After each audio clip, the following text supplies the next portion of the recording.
Hello everyone, welcome to my channel Better Nova. We have to be better, that's why this channel name is Better and I am Nova. Okay. तो आज हम start करने जा रहे हैं इस book के बारे में। मीन्स अच्छा शायद ये फ्लिप दिखेगा। इस बुक का नाम है मास्टर योर इमोशंस। तो अगर आपने मेरा पहला वीडियो देखा होगा तो मैंने एक्सप्लेन किया है कि this channel is all about self improvement. अपने आप में इम्प्रूवमेंट कैसे करें in terms of communication, in terms of speaking, listening and in terms of solving some of the mental thoughts. Over thinking पे कैसे काम करें, कैसे हेल्दी रहें in terms of mental, mostly mental, थोड़ा बहुत फिजिकल। ठीक है। तो ये बुक मैंने रिसेंटली कंप्लीट की है और बुक पढ़ने में मैं बहुत ज़्यादा तेज़ नहीं हूँ। तेज़ मतलब स्पीड की बात कर रहा हूँ कि बुक उठाई और एक हफ्ते में ख़त्म कर दिया। तो लगभग मैं डेली बेसिस पे, ये मेरी रिसेंटली हैबिट है कि डेली बेसिस पे मैं लगभग आधे घंटे तक बुक पढ़ता हूँ सोने से पहले। और इसको ख़त्म करने में मैं बीच में और कुछ भी टास्क कर रहा था, इसको ख़त्म करने में लगभग मुझे शायद 3 महीने लग गए होंगे। अच्छा खासा ज़्यादा है, लेकिन मैं इसी पेज से पढ़ता हूँ। And this was my second book in this year. और पहली बुक छोटी थी, पतली थी, बहुत जल्दी कंप्लीट किया। ये दूसरी बुक है, धीरे धीरे पढ़ा, इसको ट्राई किया चीज़ें समझने का। और ये बुक बहुत अच्छी है if you really want to work on yourself. इसका जो इंग्लिश का लैंग्वेज है बहुत सिंपल है। मतलब शायद ही कहीं मैं इसको पढ़ने में फंसा हूँगा या फिर इसको प्रोनाउंशिएट करने में। और बहुत सिंपल लैंग्वेज की बुक है। और मैं एक दूसरी बुक अभी पढ़ रहा हूँ, वो तो पहला ही पेज पढ़ते पढ़ते मेरी हालत ख़राब हो गई। इसको मैं पढ़ रहा था तो मुझे लग रहा था कि मेरी इंग्लिश बहुत अच्छी है। जब वो मैंने पढ़ा तो समझ में आया कि मेरे पाँव भी कहाँ तक हैं। ठीक है। तो इस बुक मतलब इस वीडियो में इस बुक का हम एक ओवरव्यू देखेंगे। ठीक है। इस बुक में हम क्या क्या पढ़ने वाले हैं, क्या समझने वाले हैं। एंड बिफोर दैट देखो, इस बुक में मैं ऐसा नहीं है कि लाइन बाय लाइन पढ़ रहा हूँ। है क्या, कोई बुक होता है ना, उसमें 10-15 पॉइंट्स बहुत अच्छे होते हैं जो समझने के पर्सपेक्टिव से भी बहुत अच्छे हों और बताने में भी बड़ा मज़ा आता है। ठीक है। तो इस बुक में हम उन पॉइंट्स को तो करेंगे क्या, मैं सीरियल में जाऊंगा। आज इंट्रोडक्शन है, इसमें मैं आपको बस बताऊंगा इस बुक में इंफॉर्मेशन क्या क्या है, for what you have to be here, और आपके काम की है कि नहीं। ठीक है। इसके बाद जो इस सीरीज़ में और जो वीडियोस आएंगे उसमें आप देख सकते हो कि इसका एक्सप्लेनेशंस, इसमें जो क्रस्क है, मेरी अंडरस्टैंडिंग क्या है, इंटरप्रिटेशन क्या है, और उन सभी थॉट्स को मैं अपनी लाइफ से कैसे कनेक्ट करता हूँ। और I will try to speak about the book. ठीक है। एंड ये जितनी भी चीज़ें रहेंगी सब कुछ इम्प्रॉम्प्टू रहेगा। मीन्स मेरे पास ज़्यादा टाइम भी नहीं है कि मैं स्क्रिप्ट बनाऊँ, सोचूँ और एक्सप्लेन करूँ। Rather I just go with the what I understand. ठीक है। और वो सही भी रहता है, चीज़ें नेचुरली निकलती हैं। That's really good for me as well. ठीक है। तो देखो, इस बुक के राइटर भाई नाम तो मैं पता नहीं पढ़ पाऊंगा कि नहीं, देखो ट्राई करता हूँ। थिबॉत मेयोराइसी। ठीक है। Best selling author of master your motivation. और ये जो बुक है that is hash national best seller में इसका नाम है। ठीक है। और इसका कोई रिकमेंडेशन कोई दिया नहीं था, अमेजोन पे सर्च किया, उस पर आई थिंक इसके रेटिंग अच्छे हैं। उस बेसिस पे इसको चैट जीपीटी में डाला कि चैट जीपीटी इसका रिव्यू करो, क्या कैसे सीख सकते हैं। तो उसमें अच्छे अच्छे पॉइंट्स आए थे, मैंने कहा इसको बाई कर लेते हैं। ठीक है। तो चलो, इसका कंटेंट आप देखोगे तो पार्ट 1 से स्टार्ट करते हैं। What emotions are. देखो होता क्या है, मैंने इसको बुक को बाई क्यों किया था, होता क्या है कि लाइफ में हम बहुत बार एक अजीब टाइप के इमोशन में पड़ जाते हैं। कभी हमें एंगर आता है, ठीक है, कभी गिल्ट आती है। तो ये जो इमोशंस होते हैं ये ऐसा सडनली नहीं कि बस आ जाते हैं, इनके पीछे एक बैकग्राउंड होता है। तो इसमें राइटर ने एक्सप्लेन किया है what emotions are, emotions guilt का, एंगर का, हैप्पीनेस का, ठीक है, ईगो क्या होता है और इमोशंस के कितने नेचर होते हैं, बेसिकली इमोशन होता क्या है, इस सेक्शन में वो एक्सप्लेन है, ठीक है, पार्ट 1 में। पार्ट 2 में होगा व्हाट इम्पैक्ट्स योर इमोशंस। तो इमोशंस को इम्पैक्ट करने वाले क्या क्या फैक्टर्स हैं, जैसे गुड फूड गुड मूड, ठीक है, अच्छा खाना खाओगे मूड अच्छा रहता है, ठीक। और ये चीज़ ट्राई करना, ये मैंने देखा है कि जैसे मान लो सिंपल दाल चावल टाइप का कुछ भरता ऐसा खाओगे या हरी सब्जी खाओगे ना, तो आपका जो एक तो गट्स अच्छा रहेगा और डेली जो लाइफ रहेगी ना बहुत ही सही रहेगी। यही अगर तुम जोमेटो पे या फिर स्ट्रीट फूड्स बहुत ज़्यादा खाओ, हफ्ते में 1 बार 2 बार it could be okay, but daily basis पे खाओगे ना तो यू विल सी गट भी ख़राब हो जाएगा and you will also not feel better. ये मेरा पर्सनल एक्सपीरियंस है। और बहुत अगर यंग हो अभी ना, मतलब 18-20 साल के हो तो ये चीज़ समझ में शायद नहीं आएगी, लेकिन जब 25 क्रॉस करोगे ना तो ये चीज़ें थोड़ी समझ में आती हैं कि food decides the mood as well, ठीक। तो इसमें इन्होंने एक्सप्लेन किया है कि इमोशन व्हाट यू स्पीक उस पर भी डिपेंड करता है, कैसे वर्ड्स अपने बारे में बोलते हो, सेल्फ क्रिटिसिज्म ज़्यादा तो नहीं करते हो, स्लीपिंग कैसी है, स्लीपिंग पे मैटर करता है, एंड म्यूज़िक का इफ़ेक्ट क्या है, आपका इन्वायरमेंट का इफ़ेक्ट क्या है। जैसे मान लो कि आप एक ऐसे इन्वायरमेंट में रहते हो जहाँ you have to explain yourself all the time, criticism करने के लिए 10 लोग हैं तो 10 में से 9 लोग क्रिटिसिज्म करने के लिए बैठे हैं, वहाँ पे आप कभी भी अच्छा फील नहीं कर सकते हो, ठीक है। तो इन्वायरमेंट भी डिसाइड करता है, how you control your breathings ये डिसाइड करती हैं, what words you throw on to yourself that matters a lot, क्या थॉट आपके माइंड में चलता है, एंड बॉडी। जैसे मान लो कि जनरली एक्सरसाइज करते हो, रनिंग करते हो, वो भी उससे आपके इमोशंस थोड़े बढ़िया रहते हैं, स्टेबल रहते हैं, ठीक है। That was in part 2। अब बात करेंगे पार्ट 3। इसमें है how to change your emotions. अब जैसे मान लो कि कल मेरा प्रेजेंटेशन है और आज किसी से बहस हो गई या कोई टास्क मुझे करना था मैं नहीं कर पाया, सेल्फ गिल्ट में चला गया। अब कभी कभी क्या होता है ना, अगर आप अपने इमोशंस को अच्छे से नहीं समझ पा रहे हो, उसके पीछे का रीज़न क्या है, किसी ने कोई आपको बात बोल दी, वो बहुत हिट कर जा रही है, वो 2-3 दिन आपके माइंड से नहीं निकल रही है, it means you are not able to understand your emotions, you are not able to control your mind. तो उससे होगा क्या कि आज कुछ खराब हुआ, उसके कारण अब 2-3 दिन में जो भी चीज़ें होंगी, हो सकता है आप अपने किसी अच्छे दोस्त से, अच्छे किसी रिलेटिव से ढंग से बात ना करो तो आपका वो रिलेशन भी थोड़ा सा इम्पैक्ट होगा, है ना।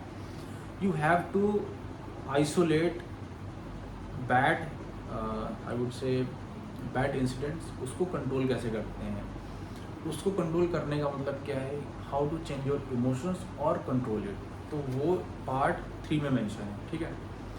इसमें how emotions are formed, changing your interpretation, एक इसमें अच्छा एक्सप्लेनेशन है। देखो एक टर्म होता है benefit of doubt. Benefit of doubt का मतलब ये है, जैसे मान लो कि एक आदमी तुम्हारे सामने से आ रहा था जो तुमसे हमेशा हाय हेलो करता है, ठीक है, और आज जब आई कांटेक्ट हुआ तुमको इग्नोर करके चला गया, ठीक। तो इसके एक इंटरप्रिटेशन क्या है कि देखो इग्नोर करके चला गया, या पता नहीं क्या समझता है अपने आप, ठीक है, या मैं गलत हूँ, ये वैसे स्टेटमेंट कभी मत देना, थर्ड वाला, ठीक। तो ये नॉर्मल थॉट्स आएंगे। बेनिफिट ऑफ डाउट का क्या मतलब है, ये आप ये भी सोच सकते हो, यार हो सकता है बेचारा परेशान होगा, हो सकता है जल्दी में होगा, या हो सकता है कुछ बहुत बिजी सोच रहा होगा और इसको टाइम ना मिला हो रीड करने का। इसको बोलते हैं बेनिफिट ऑफ डाउट, एंड इसका सोल पर्पस क्या है, आप खुश रहो। क्योंकि अगर आप ओवर थिंकिंग ज़्यादा करते हो ना, तो benefit of doubt, normal thought से अगर जाओगे ना तो you will criticise yourself, या एंगर हो जाओगे, गुस्सा हो जाओगे। Means that was one of the example, there could be a lot of examples. Benefit of doubt में क्या होता है कि आप अपने आप को भी गिल्ट में नहीं डालते हो और उसको भी माफ़ कर देते हो, ठीक है। तो बेनिफिट ऑफ डाउट बेसिकली है क्या? इंटरप्रिटेशन। आपने उस प्रॉब्लम को इंटरप्रेट कैसे किया, दैट मैटर्स अ लॉट, ठीक है। तो इमोशंस कुछ एंगर ना आए, गिल्ट ना आए, तो उसके लिए बहुत बार ना हमें किसी एक एक्शन का इंटरप्रिटेशन को थोड़ा पॉजिटिव वे में लाना होता है, दैट इज़ वेरी इंपॉर्टेंट, ठीक है। देखो ये सबके साथ होता है, मेरे साथ भी होता है, ठीक है, कि कुछ कुछ ऐसे थॉट्स होते हैं या किसी सामने वाले का ऐसा एक्शन हुआ ना कि माइंड थोड़ा ओवर थिंकिंग में, ड्वेलिंग में जाता है, एक ही चीज़ को बार बार सोच रहे हो। ऑब्वियसली रोज़ नहीं होता है, बट जब होता है it creates a lot of distortion in the mind. तो उसको कंट्रोल करने के लिए one of the method is to change your interpretation, that matters a lot, ठीक है। लेटिंग गो अगर आप देवी कीर्ति सर को फॉलो करते हो तो लेटिंग गो एक्सप्लेन करेंगे बाद में, बट लेटिंग गो बहुत बढ़िया चीज़ होती है। It is not that simple, लेकिन अगर आप कर पाते हो you will feel lighter, and इसको करने के लिए थोड़ा स्ट्रेंथ चाहिए, ठीक। अब बात करते हैं कंडीशनिंग योर माइंड, ठीक है, इसको एक्सप्लेन करेंगे बाद में। Changing your emotion by changing your behaviour, environment, and negative emotions को कैसे डील करते हैं, ठीक है। ये पार्ट 3 में है पूरा। तो इसमें एक्सप्लेन ये करते हैं कि नेगेटिव इमोशंस होता क्या है। और आपने देखा होगा बहुत बार ऐसा होता है, बहुत ने ऐसा ही होता है कि हम negative news and negative thoughts के पीछे ज़्यादा परेशान रहते हैं, ज़्यादा सोचते हैं कंपेयर टू पॉजिटिव थॉट्स। उसके पीछे का रीज़न क्या है? तो रीज़न एक्सप्लेनेशन इसमें है, बट शॉर्ट में बता दे रहा हूँ। It's all about survival. कोई भी नेगेटिव थॉट्स ना वो आपके सर्वाइवल को चैलेंज करता है। And brain is not designed for happiness. Brain आपको खुश रखने के लिए नहीं बना हुआ है, it is made for the survival.